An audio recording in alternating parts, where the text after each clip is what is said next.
গতকাল ঢাকা 15 নির্বাচনী এলাকার যে এলাকাটা মিরপুর এবং কাফরুল নিয়ে গঠিত, সেই এলাকায় সকাল 11টার দিকে একটা ঘটনা ঘটে, আবার বিকালের দিকে আরেকটা ঘটনা ঘটে। দুইটা ঘটনাই জামাত ইসলামের নারী কর্মী এবং দায়িত্বশীলদের উপরে অত্যন্ত বেদনাদায়কভাবে বিএনপির লোকেরা হামলা চালায় এবং তাদেরকে আবদ্ধ করেও রাখে। পরে আইন শৃঙ্খলা বাহিনী এবং আমাদের লোকদের উপস্থিতিতে তারা মুক্তি পান। এই জায়গাটায় তারা ক্ষান্ত হয়নি। তারা আমাদের নেতাকর্মীদের উপরে হামলা চালায় দেশীয় অস্ত্রশস্ত্র দিয়ে। তাদের মধ্যে অন্তত 16 জন গুরুতর আহত হন। আহতদেরকে চিকিৎসা দেওয়া হয়। তাদের মধ্যে কয়েকজন এখানে ভর্তি আছেন। আমরা তাদেরকে দেখতে এসেছি। আর এখানে সব মিলিয়ে 25 জন চিকিৎসা দিয়েছেন। কেন এমনটা ঘটল? নির্বাচনী প্রচারণা ইনশাল্লাহ আগামীকাল থেকে পূর্ণ উদ্যোগে শুরু হবে। আমরা দেশে একটা শান্তিপূর্ণ,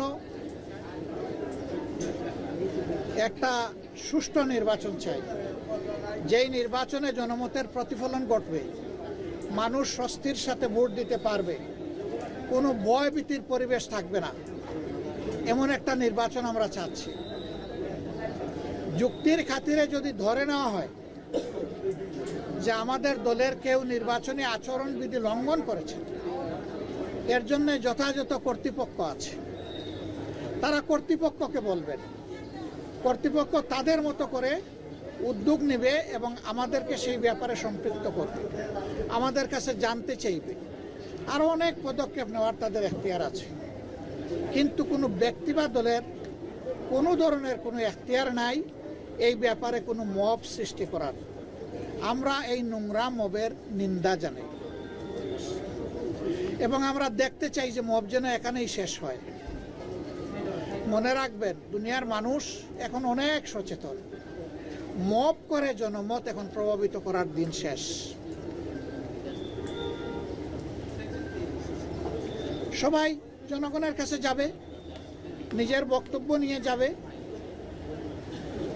দলের অঙ্গীকার নিয়ে যাবে, নিজের চরিত্র নিয়ে যাবে, নিজের কার্যক্রম নিয়ে উপস্থিত হবে। জনগণ অতীত বর্তমান বিবেচনা করে ভবিষ্যতে কার উপর আস্থা রাখবে সেই সিদ্ধান্ত নেবে। আমাদের অঙ্গীকার একেবারেই স্পষ্ট। আমরা একটা দুর্নীতি, দুঃশাসন মুক্ত, ন্যায় ইনসাফ ভিত্তিক আমরা একটা সমাজ গড়তে চাই, যেই সমাজে ফ্যাসিজম আর ফিরে আসবে না। এর জন্য আমরা দুটো নির্বাচন একসাথে অংশগ্রহণ করব। একটি জাতীয় সংসদ নির্বাচন, আর একটি হচ্ছে রেফারেন্ডাম।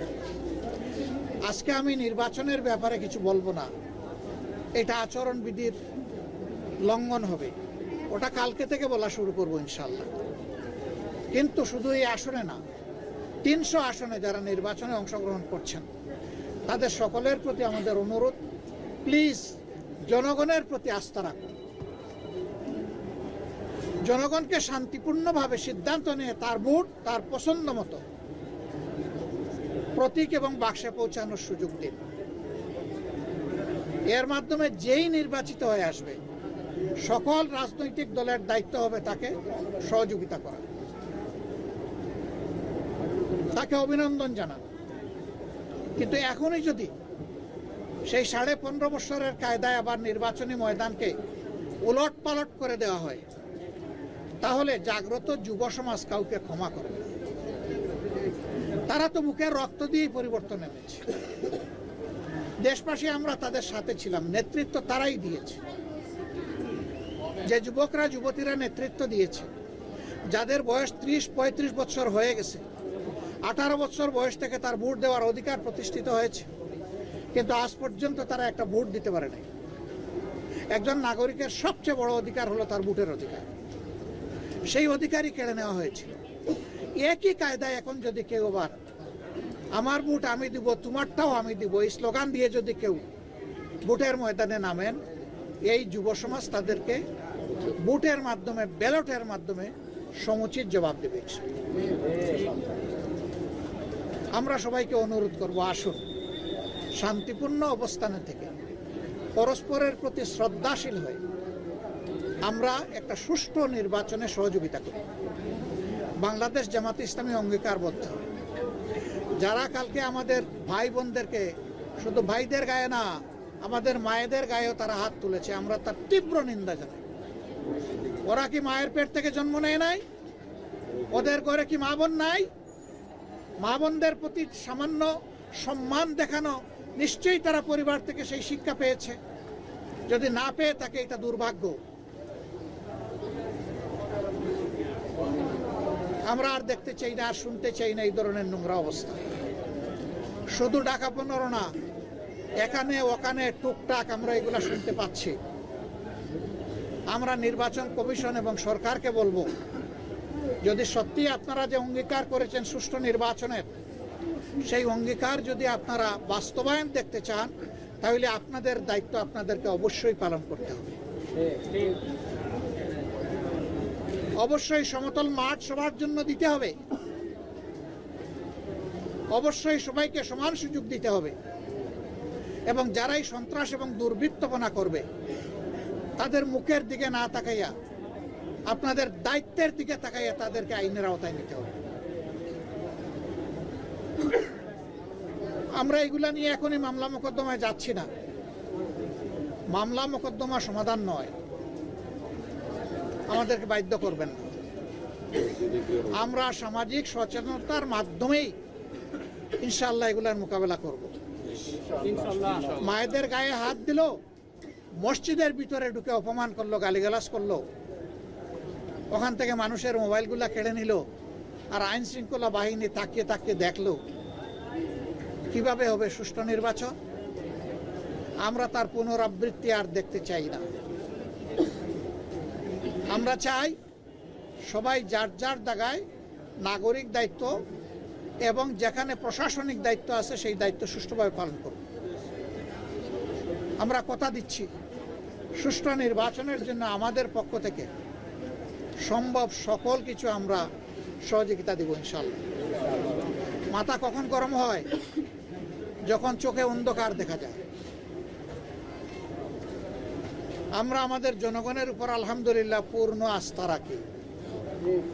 আমরা বিশ্বাস করি মানবিক বাংলাদেশ, যুব সমাজের আকাঙ্ক্ষার বাংলাদেশ, একটা নিরাপত্তার বাংলাদেশ মা বোনদের জন্য,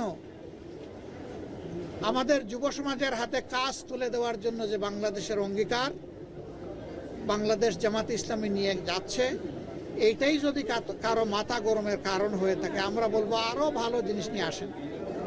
আমাদের আপত্তি নাই তো। আপনাদের কর্মসূচি যদি জনগণ কবুল করে নেয়, আমরা খুশি, আমাদের কোনো আপত্তি নাই। কিন্তু আমাদের কর্মসূচিতে মেহরবানি করে কেউ বাধা দেবেন না, আমাদেরটা আমাদের মতো করে করতে দেন। বন্ধুগণ, আপনারা কষ্ট করে এতক্ষণ অপেক্ষা করেছেন। আমরা আহতদেরকে দেখেছি, তাদের প্রতি সহানুভূতি প্রকাশ করেছি, তাদের জন্য দোয়া করেছি। আমরা চাই না কোনো মায়ের সন্তান, কোনো বোনের স্বামী, কোনো সন্তানের বাপ, কোনো সন্তানের মা এবং বোন সেইভাবে আর এই ধরনের বিব্রতকর পরিস্থিতির, অনাকাঙ্ক্ষিত পরিস্থিতির শিকার হন, এটা আমরা চাই না। আমরা আশা করব সবার হুঁশ এবং জ্ঞান ফিরবে এবং সবাই নিজেদের সীমানার ভিতরে অবস্থান করে যার যার দায়িত্ব পালন করবে। আপনাদের সবাইকে ধন্যবাদ। আসসালামু আলাইকুম ওয়া রাহমাতুল্লাহ।